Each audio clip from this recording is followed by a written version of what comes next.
God's chosen ones. Your next mission is to kill a demon. Here's how. Your life is becoming a reflection of divine purpose, a holy triumph revealed through you. God's chosen ones. If you are ready to step into this sacred calling, type 777 or 444 in the comments. Let it be your covenant. Your bold yes to heaven's perfect timing. You didn't scroll here by accident. You've been hunted in your dreams, haunted by a voice that sounds like yours but speaks in fear. You've called it anxiety, grief, personality. But it's not. It's a spirit, a demon that's been mimicking your thoughts, stealing your fire, hiding in your habits. And now heaven has issued a verdict, not a vibe. A verdict! You've been cleared for execution, not to negotiate, not to numb, not to cope, but to kill what's been tormenting your bloodline for generations. If your spirit has been shaking, if the air has felt strange around you, if your name keeps echoing in the spirit realm, this is your confirmation. This isn't just a message, it's a spiritual order. The scroll has been opened, and your name is on it. The demon that followed you home. You were 8 the first time you felt it. The air in the room shifted. No wind, no storm, just silence. Too quiet for a child's bedroom, too cold for summer, and though no one else noticed, you did. The flicker in the hallway light, the heaviness that pressed against your chest like invisible hands. You weren't afraid of the dark. You were afraid of what waited in it. You tried to name it. Sadness, fear, a feeling too big for your small lungs to carry. But it never left. Through heartbreaks, through breakups, through whispered panic attacks in bathroom stalls and polite smiles at family dinners, that feeling walked beside you like a shadow that knew your name. You thought you were just too emotional, too sensitive, too much. You called it trauma. But I need you to hear this. It wasn't just trauma. It was a spirit, a demon so ancient it memorized your mother's cries. So clever, it disguised itself as your personality. So familiar, you stopped fighting it and started calling it you. But today, something shifted.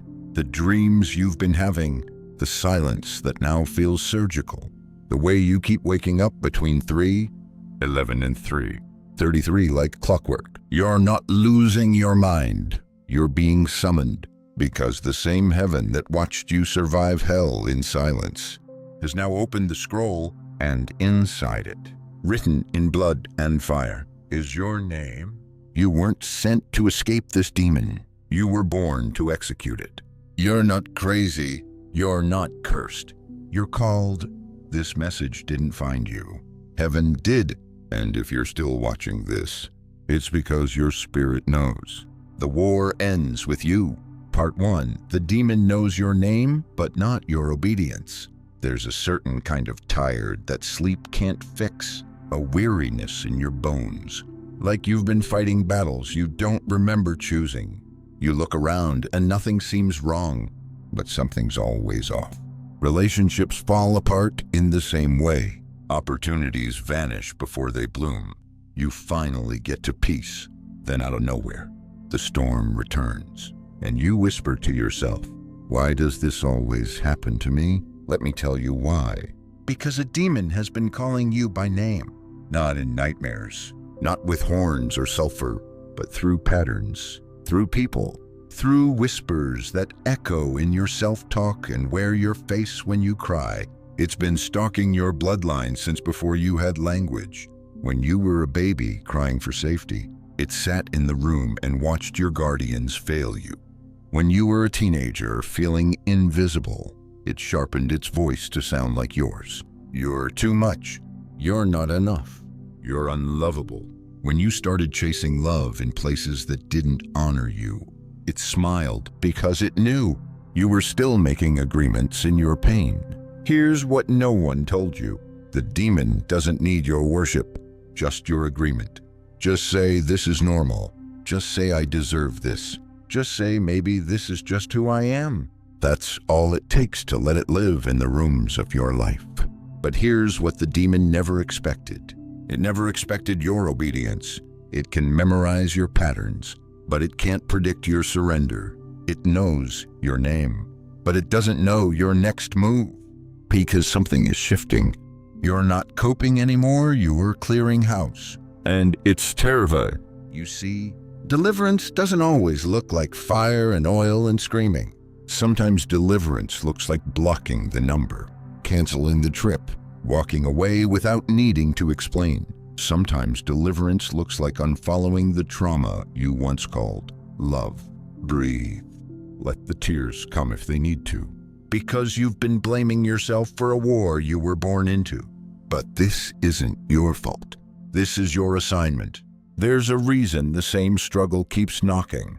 Because heaven assigned you to be the one to kill what everyone else survived. The demon's been in your family for generations. In your mother's silence. In your father's rage. In your grandmother's grief. In your brother's addiction. In the quiet cries of your ancestors who tried to endure what you're here to end. And now it knows you've remembered. You feel it in your skin. Don't you? The trembling, the fire, the urge to cut ties you can't logically explain. That's not fear. That's clarity. You're not confused. You're being summoned. Because obedience, even in confusion, is more dangerous than knowledge in pride. What are you still calling me? That was actually it. When did you start claiming dysfunction as identity? When did you confuse bondage with balance? Let's make something clear. The demon knows your name, but after today, it will know your obedience too. And that's the one thing it can't imitate. It can mimic your voice. It can predict your patterns, but it cannot duplicate your surrendered yes. And when you say yes, the execution begins. Part 2. Spiritual assassins move in silence. You've been too loud with your love and too quiet with your war. They saw your gifts, but they didn't see what it cost you to carry them. Because while others were living out loud, you were bleeding in silence. While they were posting prayers, you were wrestling angels. While they were talking about healing, you were crawling through the shadow trying to remember who you were before the wound. And you never asked for applause. You just wanted the pain to stop. But it didn't, because you weren't born to be comforted. You were born to confront that thing you've been battling. It didn't show up yesterday. It studied your great-grandmother's tears. It rehearsed your father's silence. It braided itself into your childhood like a secret you didn't know how to name. It didn't scream. It whispered. You're too broken. You'll always be this way. You're too much for anyone to love. But listen carefully. Demons don't need drama. They just need delay. And some of you have been delaying deliverance because you thought being quiet meant you were weak. But let me tell you something the enemy never wanted you to hear. Spiritual assassins move in silence. They don't post every move. They don't explain every boundary. They don't need an audience to kill what's been assigned to their bloodline. Because heaven didn't call you to be popular. He called you to be precise. Some of you are wondering why your circle's been shrinking, why your phone is quieter, why the old cravings don't even hit the same. It's not loneliness, it's separation. God is isolating your signal because your next move must be stealth. You don't need to scream at the demon. You need to starve it. Don't feed it your attention. Don't feed it your nostalgia. Don't feed it your excuses. Starve the addiction. Starve the response. Starve the comfort that's really just familiar bondage in a softer outfit. So pause. Take a breath right here. Let the truth settle. You've been confusing silence with defeat, but silence has always been the strategy of the divine. Heaven's loudest miracles begin in hidden rooms. Think of Jesus, born in a manger, moved in secret, spent 30 years in obscurity and 3 years flipping the world upside down. It's not how loud you are, it's how surgical you are with your surrender. You don't have to raise your voice, just raise your standard.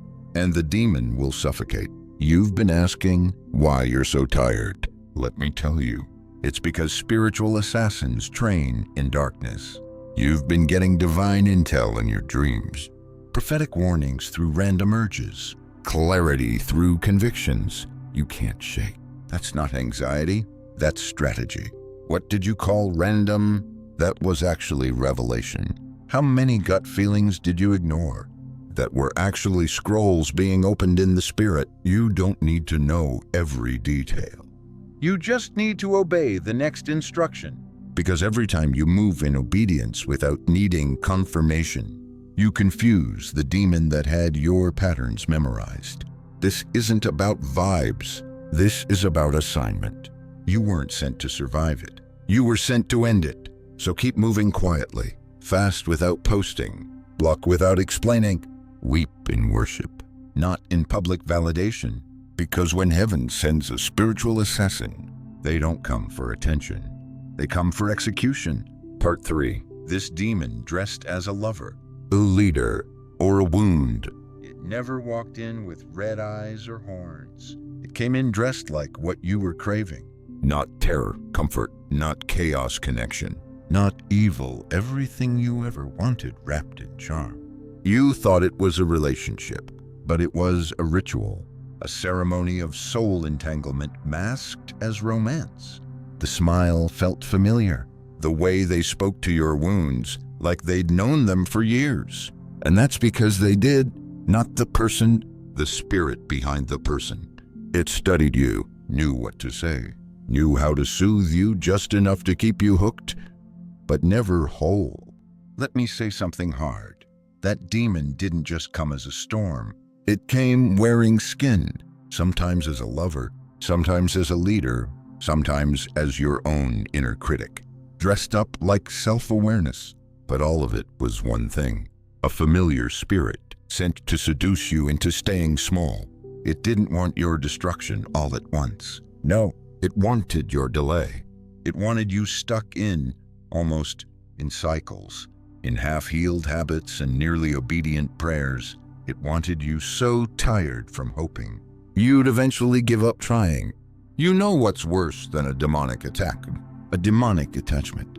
You don't notice it until the peace dries up, until the red flags become patterns, until the connection starts requiring your compromise. And you call it love.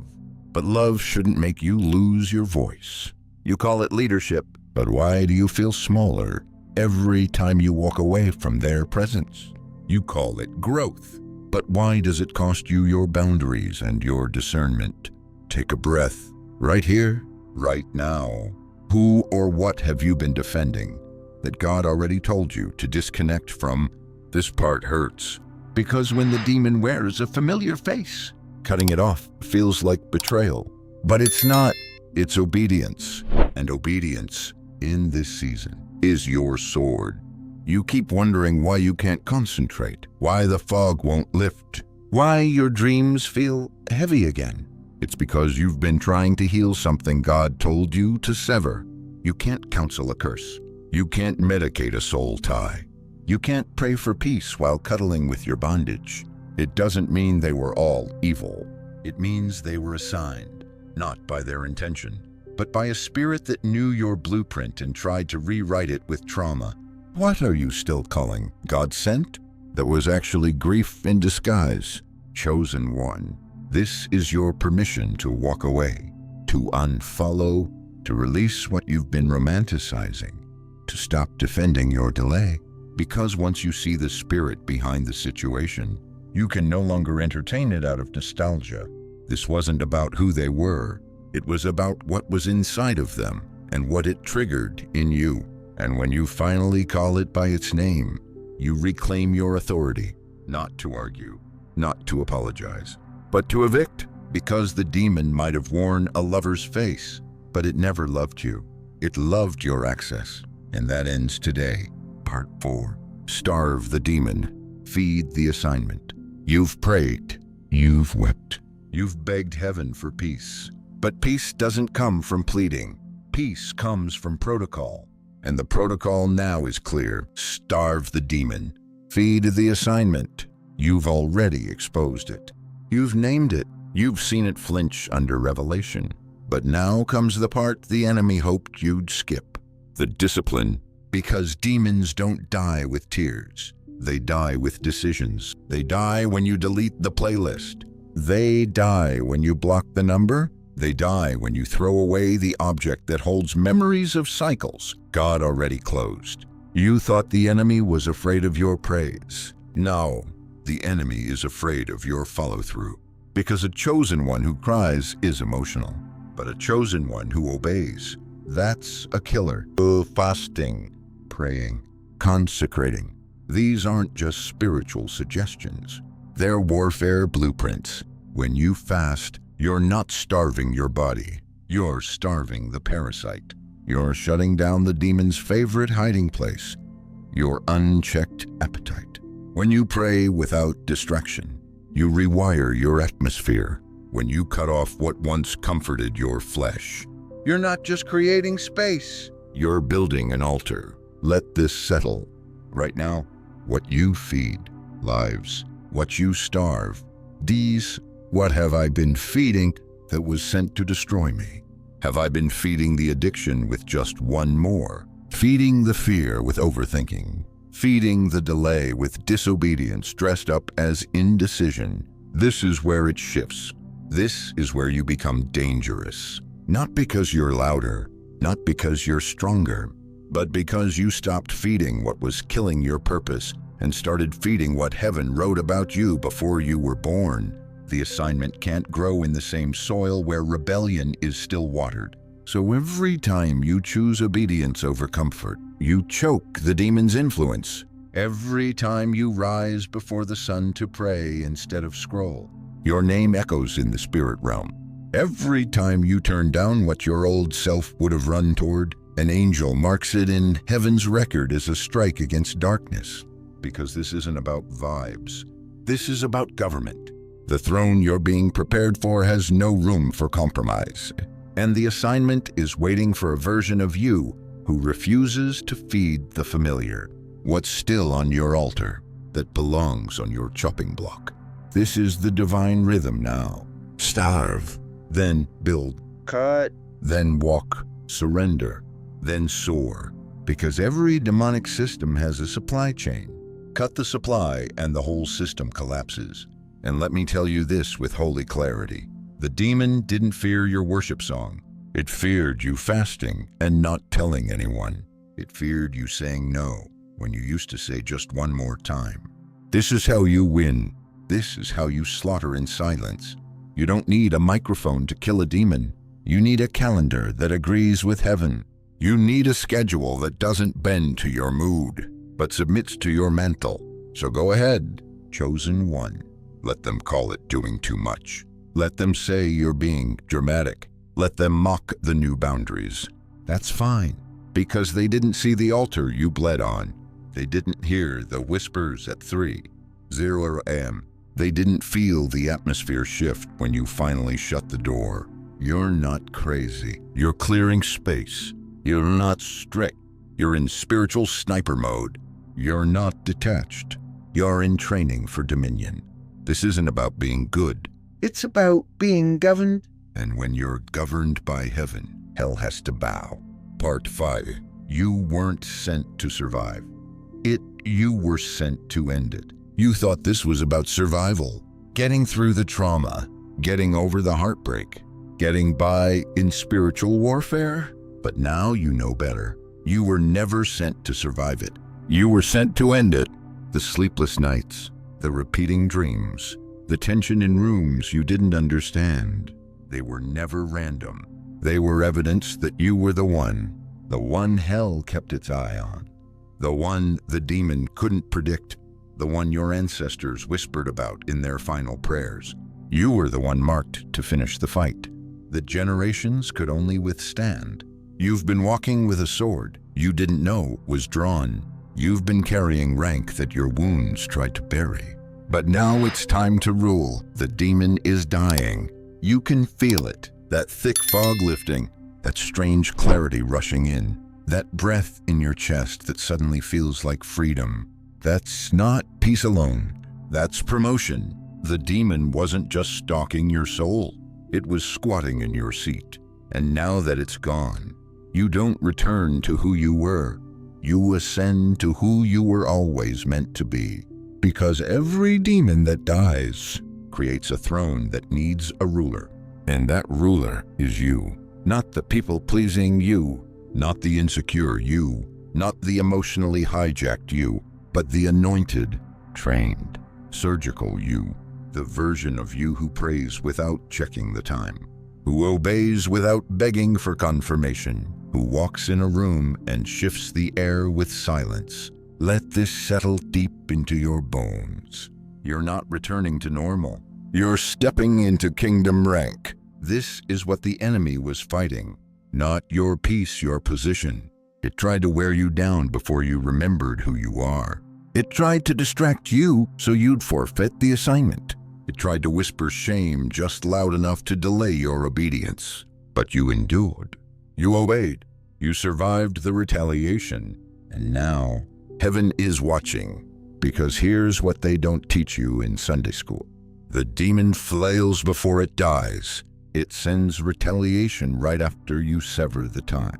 Sudden fatigue, old urges, people you deleted reappearing like clockwork. Not because you failed, but because you hit the vein. And the enemy knows if you keep going now, you won't just get free. You'll free everyone connected to your name. That's why your yes reverberates. When you obey, you're not just closing portals. You're opening generational gates. When you say, no more, heaven says, now we can move. Reflective question. Now that the demon is dead, will you sit on the throne it tried to block? Or will you keep explaining your obedience to people who were never called? Will you keep revisiting what God already cleared? Or will you rise? Because hear me clearly, you didn't just cast it out. You executed it. You signed a verdict in the spirit. And the response from heaven, recompense, rank, and reign. Chosen one. This is your moment. You're not being restored to where you were. You're being enthroned to what should have been all along. The voice they tried to silence. It now speaks from authority. The fire they tried to mock. It now burns altars of bondage across timelines. The tears you cried in the quiet. They just watered the crown now resting on your spirit. Let them wonder where you went. Let them say you changed. Because you did, you're no longer begging for freedom. You're walking in rulership. So breathe. Chosen one. Let the silence confirm the shift. The demon didn't die because you yelled. It died because you obeyed. It died because you remembered. It died because heaven issued the order, and you followed through. The silence after the strike. Whisper this first line softly. You feel it, don't you? That stillness. That breath that just returned to your lungs after years of being stolen. That quiet in your spirit that doesn't feel like emptiness. It feels like clearance, because the demon is gone. And in its absence, something holy has taken its place. You didn't just watch a video. You walked through a divine courtroom. And while the world saw you sitting in silence, heaven saw you executing an ancient sentence. You didn't just say yes, you struck with obedience. Let me ask you something sacred. Who would you have become if that demon never entered your bloodline? Can you see it now? That version of you who was never chained, never silenced, never seduced by the familiar. That version is not a dream. It's who you are now becoming, because what just happened was not a vibe. It was a verdict. This isn't just restoration. This is rulership. The spirit you severed had squatted in the temple of your destiny for too long. But today, you reclaimed the deed. You sealed the breach. You closed the portal. And your soul is standing upright again. This wasn't just warfare. It was prophetic succession. You were handed a throne that your mother was too afraid to occupy. You were handed a sword your father never picked up. You were handed a calling that your ancestors whispered about from unmarked graves. And you showed up. You swung. You struck. And now you stand. Let this be clear. You were not just delivered. You were appointed. The weight you feel on your spirit now, that's not the residue of warfare. That's rank. That's the robe being placed on your shoulders after battle. You're not the wounded one anymore. You are the watchman now. Thank you, God's chosen one, for staying to the end of this sacred moment. This wasn't by chance, it was heaven's timing. If this prayer stirred your spirit, let it take root. Speak life, walk boldly, trust fully. Before you go, declare your agreement in the comments. I receive my restoration. I walk in God's perfect timing. Let this be your yes on earth and in heaven. Until next time, stay in the sacred flow. You are loved, you are seen, and your new beginning starts now. Amen. Comment 777 if you feel this was your sign. Comment 444 if the portal has closed and your throne is now occupied. And share this with someone who carries spiritual weight, someone who knows. The battle wasn't personal, it was prophetic.